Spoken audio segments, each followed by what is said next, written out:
Looking ahead now, Providence police preparing to take part in an active shooter demonstration. You're looking at a video of a similar drill that was held in Washington State earlier this month. Today's exercise comes just days after that terror attack in Turkey and only a few weeks after the Orlando nightclub shooting. Eyewitness News reporter Todd Wallace has a preview of what's going to be happening live with the Providence Mobile Newsroom. And good morning once again, Danielle and Patrick. In light of the violence that you just mentioned, and of course in other public venues, managers in stadiums and theaters all across the country will be participating in this active shooter session. And this is really not the first time Rhode Island has seen this kind of drill.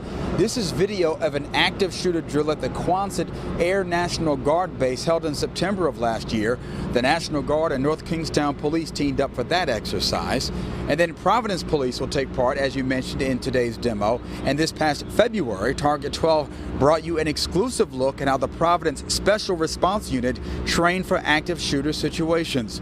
Members of this unit train people at government offices, schools, and private businesses in how to prepare for and react to an active shooter.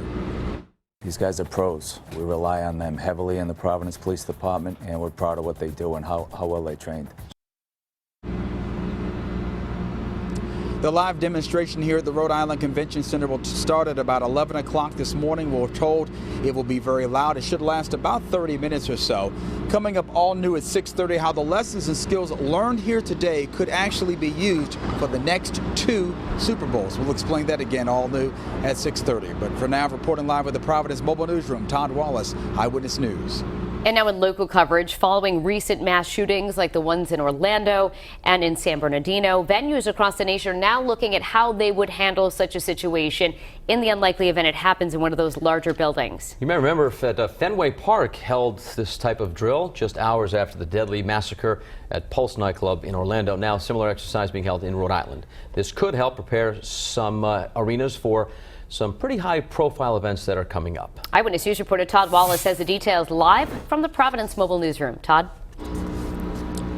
And good morning once again, Danielle and Patrick. We're told these live demonstrations will be very loud and should last about 30 minutes. The company that runs the Rhode Island Convention Center and the Dunkin' Donuts Center, SMG, is holding its national meetings here this week in Rhode Island, and we're told what they learn from these meetings could possibly be used in the next 2 Super Bowls. And here is why. SMG manages more than 200 venues, stadiums, arenas, theaters, and convention centers all across the country, including NRG Stadium in Houston, which is hosting Super Bowl 51.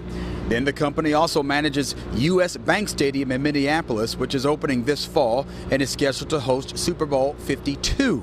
SMG also manages other well-known venues, including the Superdome in New Orleans, Soldier Field in Chicago, and the DCU Center in Worcester. Now, the active shooter drill here at the Rhode Island Convention Center is scheduled to start at 11 o'clock. There are actually 2 parts. There'll be a PowerPoint presentation and then the actual demonstration again starting at 11 o'clock, about 30 minutes, and once again, could be very loud. Good to know if you're traveling downtown around 11:30 and hear big booms that may be the demonstration itself. Reporting live with the Providence Mobile Newsroom, Todd Wallace, Eyewitness News.